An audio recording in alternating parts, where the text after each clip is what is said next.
Hey, welcome back. I'm WoRtH, and this is my channel. Today we're going to be talking about Gris, a 2018 title from Devolver Digital. Now, I came into this game relatively blind. The only thing I really knew was that it was about the 5 stages of grief.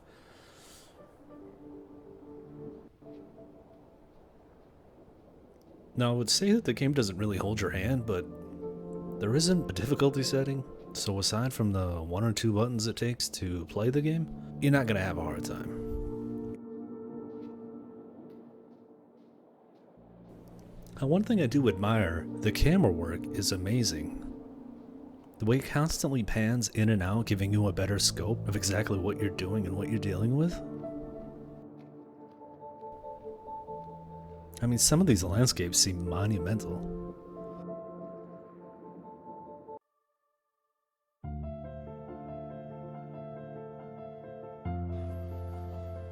Now, it starts off primarily in black and white, but you get to these points and you start to open up the color palette.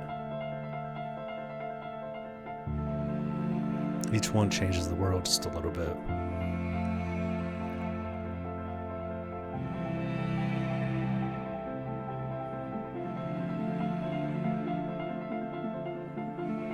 So without knowing what she's upset about,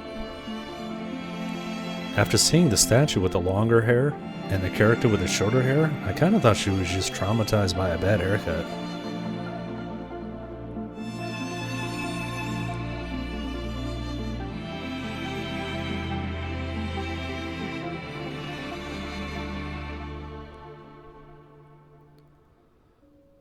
Now the artist does an amazing job of integrating all the colors as you open them up.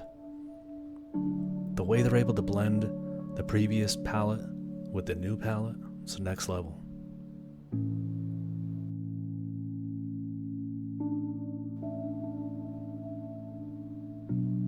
And I can't say enough good things about the soundtrack.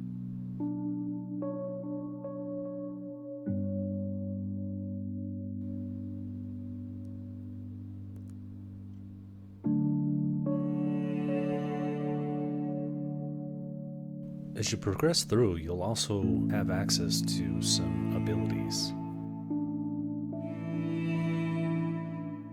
It's her dress that transforms into these, and it seems like they're really just there to kind of progress the story.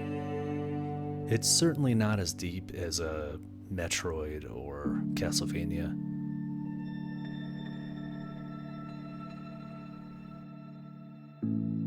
Certainly beautiful. So it took about 2.5 hours to get through front to back. Now, I wasn't speeding through it or trying to take my time. Just in all honesty, there wasn't a whole lot to do. There isn't any real sense of winning or losing. And there's a limited amount of gameplay mechanics. I mean, playing something like this kind of brings up a bigger question about the line between game and art. I mean, I digress. If I were to rate this solely on gameplay, it would probably only be a 4, because there just isn't much to do. In all honesty, there's 2-3 buttons to use, and then you're just kind of experiencing it. Which, if we add in the art, it's going to be an 8 or a 9, easy. It's definitely something worth the experience. I'm just not sure if you're going to be happy paying over $10 for it. If you can find this on sale, the soundtrack alone is worth the experience. But then again, keep in mind, it's an experience. It doesn't really fit the parameters of game. Anyway, always a pleasure. Great to see you, and thanks for stopping by.